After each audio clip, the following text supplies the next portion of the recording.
નમસ્કાર મારા વહેલા મિત્રો, ફ્રી સ્વાગત છે તમારું એક નવા વ્લોગમાં। આજે આપણે જવાનું છે ગઢડિયા મારા ફુવાને ત્યાં। તો ચાલો, સડાયું પાંખડા વગરનું હેલિકોપ્ટર ડાંબર રોડમાં। હવે રોડ હેઠું જાય કે રોડ ઉપર ઈ કઈ નક્કી નહીં। કોટલાદાર પૂગવા આયા કા તો મારા દીકરા બકરા રોડ વચ્ચે ઉભા તા, રસ્તો રોકીને કે આથી નીકળવું હોય તો તમારે ટેક્સ દેવો પડશે।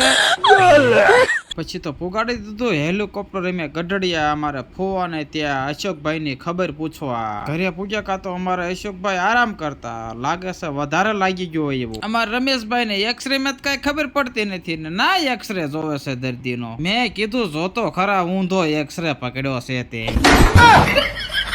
પછી જવાનું તું અમારા ધવલભાઈ માટે છોકરી જોવા। વાડીમાં હાલ્યા 5 કિલોમીટર તઈ તો ઘર આવ્યું। ખુરશી ઉપર તો એમ બેઠો તો જાણે 12 ગામનો ધણી હોય, પણ મારે એને કેમ કેવું કે તું પહેલી વખત જોવા આવ્યો છો ને એટલે તને એવું જ લાગે। પછી ઉપાડ્યું પાંખડા વગરનું હેલિકોપ્ટર અને આવી ગયા હિંગોળગઢ। આ કિલ્લો કોને કોને જોયેલો છે જરાક વિડીયો જોતા હોય એ કોમેન્ટ કરી દેજો। પછી તો ઉતારી દીધો હિંગોળગઢ નો ઢાળ વગર લીવરે।